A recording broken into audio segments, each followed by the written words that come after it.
Assalamualaikum warahmatullahi wabarakatuh. Selamat pagi teman-teman, Bapak Ibu Guru, serta viewers yang sedang menyaksikan acara ini. Semoga semuanya selalu dalam keadaan sehat walafiat. Pagi ini kita mau ngapain ya? Jadi, ini adalah hari pertama pesantren Ramadan 2021 SD Yasparbi 1. Kita punya konsep baru nih kegiatan tahun ini. Kalian pernah dengar tentang podcast? Iya, itu loh yang suka ada di YouTube, ngobrol-ngobrol membahas hal-hal yang terjadi saat ini. Nah, untuk pesantren Ramadan SD Yasparbi 1 tahun ini akan dibuka dengan tayangan podcast yang akan membahas hal-hal yang berkaitan dengan bulan suci Ramadan. Tentunya dibawakan dengan santai. Semoga teman-teman dapat memetik hikmah dari obrolan kita. Pagi ini kita akan ngopi, tapi bukan minum kopi ya. Ngopi di sini maksudnya ngobrol perkara ilmu. Hari ini kita akan ngobrol-ngobrol bersama Miss Sofi. Assalamualaikum Miss, selamat pagi, apa kabar? Waalaikumsalam warahmatullahi wabarakatuh. Alhamdulillah kabar baik. Oh iya, Miss, hari ini kita akan ngobrol-ngobrol perkara ilmu ya. Baik. Yang disingkat ngopi. Miss Sofi, Anya mau nanya, di bulan Ramadan itu apa sih keutamaannya? Oke, tapi sebelumnya Bu Sofi mau tanya dulu nih. Anya hari ini puasa tidak? Puasa. Puasa. Sudah pernah batal puasanya? Belum. Belum, alhamdulillah. Syukurlah ya. Jadi yang dimaksud dengan keutamaan bulan Ramadan itu yang pertama sebetulnya banyak sekali ya. Bu Sofi mungkin salah satunya adalah apabila kita beribadah pada malam bulan Ramadan ini, maka pahalanya akan berlipat ganda ya. Kemudian yang selanjutnya setan-setan nih ya, yang biasanya mungkin berkeliaran nih. Jadi untuk di bulan Ramadan ini ada diikat, jadi dibelenggu ya. Kemudian selanjutnya kalau Anya misalnya berdoa, insya Allah di bulan Ramadan doa kita akan segera dikabulkan oleh Allah. Dan ada lagi nih ya yang lebih utama di bulan Ramadan itu adalah malam Lailatul Qadar. Nah itu luar biasa. Wah, menarik sekali ya Miss. Iya. Emang apa sih yang dimaksud dengan malam Lailatul Qadar? Yang dimaksud dengan malam Lailatul Qadar itu ya sebagaimana Allah berfirman di dalam Al-Qur'an surah Al-Qadar ya ayat 1 sampai 5. A'udzubillahi minasyaitonirrajim. Bismillahirrahmanirrahim. Inna anzalnahu fi lailatul qadar wa ma adraka ma lailatul qadar. Lailatul qadri khairum min alfi syahr. Tanazzalul malaikatu warruhu fiha biidzni rabbihim min kulli amr. Salamun hiya hatta matla'il fajar. Nah, jadi yang dimaksud dengan malam Lailatul Qadar itu, Musofi akan ambil dulu. Inna anzalnahu fi lailatul qadar. Sesungguhnya kami telah menurunkan Al-Quran pada malam Lailatul Qadar. Wa ma adraka ma lailatul qadar. Dan tahukah kamu apakah malam Lailatul Qadar itu? Lailatul Qadri khairum min alfi syahr. Lailatul Qadar itu adalah malam lebih baik dari 1000 bulan. Tanazzalul malaikatu warruhu fiha biidzni rabbihim min kulli amr. Pada malam itu turun para malaikat dan ruh Jibril untuk mengurusi segala urusannya. Salamun hiya hatta matla'il fajar. Sejahteralah malam itu sampai terbit fajar. Nah, tadi hanya pertanyaan apakah yang dimaksud dengan malam Lailatul Qadar? Jadi malam Lailatul Qadar itu adalah malam lebih baik dari 1000 bulan, yaitu malam yang sangat diburu oleh kaum muslimin, yang terutama kaum muslimin yang menginginkan malam Lailatul Qadar, yang menginginkan kebahagiaan di akhirat, seperti itu. Miss Sofi kan tadi bilang ya, malam Lailatul Qadar itu malam 1000 bulan. Apa sih maksudnya? Yang dimaksud malam 1000 bulan di sini apabila kita beribadah di bulan Ramadan itu, terutama di malam Lailatul Qadar ya. Kalau kita beribadah maka pahalanya seolah-olah kita beribadah selama 1000 bulan. Seperti itu hanya kira-kira. 1000 bulan. Betul kalau sekali. Dikonversi menjadi tahun, jadi berapa tahun ya Mas? Nah, kalau kita hitung, kalau misalnya dari tahun, berarti kita beribadah selama di hari itu tuh, pada malam Lailatul Qadar itu, seolah-olah kita beribadah selama 83 tahun lebih. Jadi kalau misalnya hanya sholat, hanya misalnya berpuasa, hanya zikir, hanya baca Al-Quran, dan tarawih. Nah, di malam Lailatul Qadar itu seolah-olah hanya melaksanakan ibadah selama 83 tahun lebih. Seperti itu kira-kiranya. Wallahu a'lam bishawab. Miss Sofi, Aing jadi penasaran deh. Malam Lailatul Qadar itu kapan sih terjadinya? Malam Lailatul Qadar terjadi yang jelas adalah di bulan Ramadan ya, karena di bulan Ramadan adalah hari turunnya Al-Qur'an. Sedangkan Al-Qur'an adalah turun di malam Lailatul Qadar. Allah berfirman di dalam Al-Qur'an, Syahrul Ramadan alladzi unzila fihil Qur'an. Ya, jadi malam Lailatul Qadar itu turunnya Al-Qur'an. Dan Nabi Muhammad meriwayatkan bahwa malam Lailatul Qadar itu adalah malam terakhir di bulan Ramadan ya, kira-kira mungkin di malam terakhir di bulan Ramadan, terutama di tanggal-tanggal ganjil, seperti itu kira-kira. Kira-kira itu tanggal berapa ya, Miss? Nah, untuk tanggalnya sendiri masih dirahasiakan. Jadi belum tahu nih apakah tanggal 25, apakah tanggal 26, apakah tanggal 27.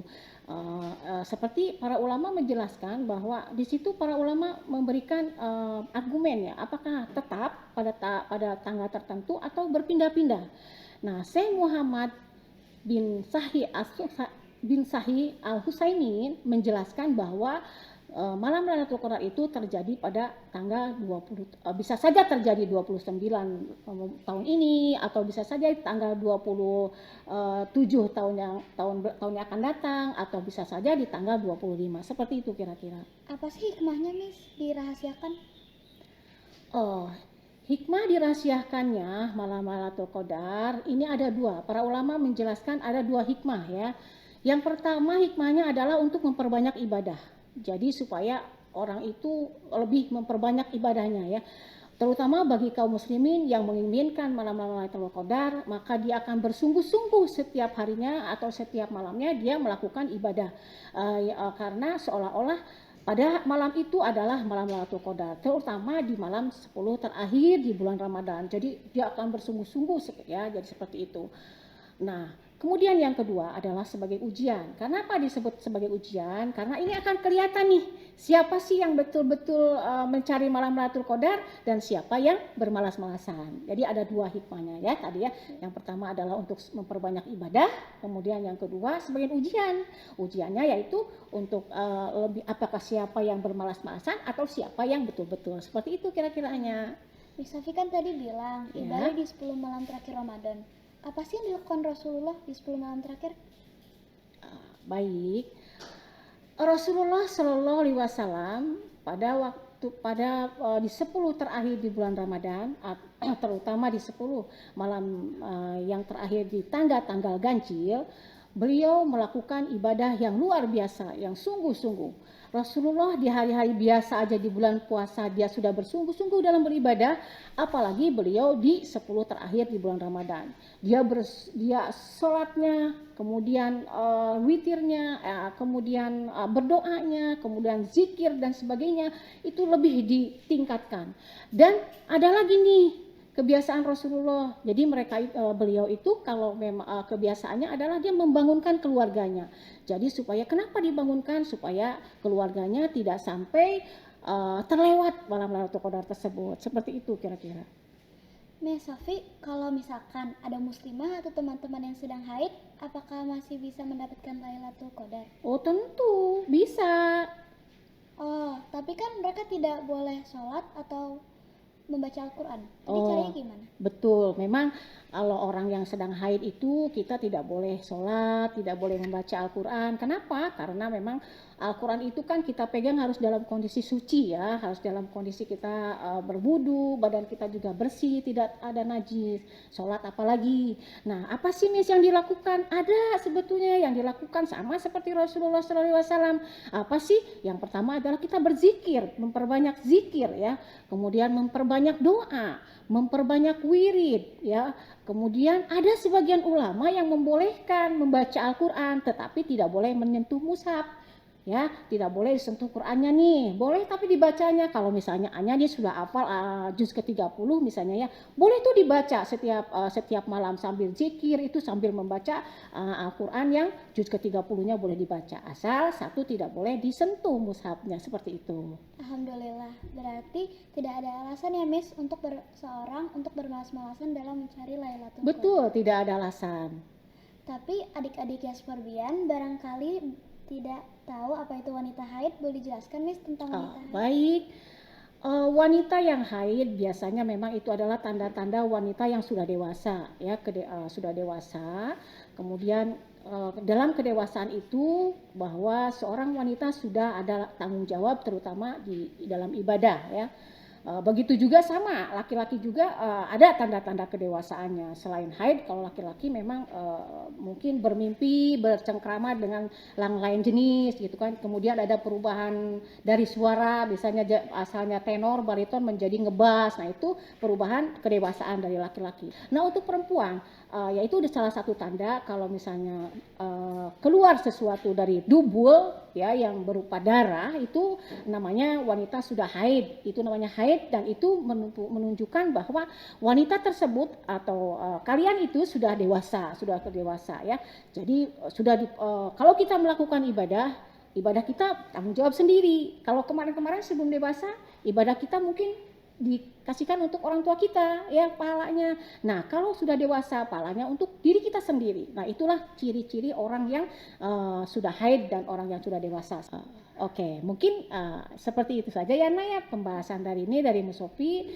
Mudah-mudahan bermanfaat, khususnya bagi Bu Sofi, umumnya bagi kita semua, bagi anak-anak semuanya, ya, seperti itu. Oke, silakan. Amin ya Allah. Oke, baik, terima kasih banyak Miss atas ilmunya di pagi hari ini. Semoga ilmu yang tadi Miss Sofi sampaikan bisa kita amalkan dan kita juga bisa mendapatkan Lailatul Qadar. Amin ya robbal alamin. Teman-teman semua, Bapak Ibu guru dan yang menyaksikan acara ini, mohon maaf jika ada kesalahan. Sekian acara ngopi di pagi hari ini.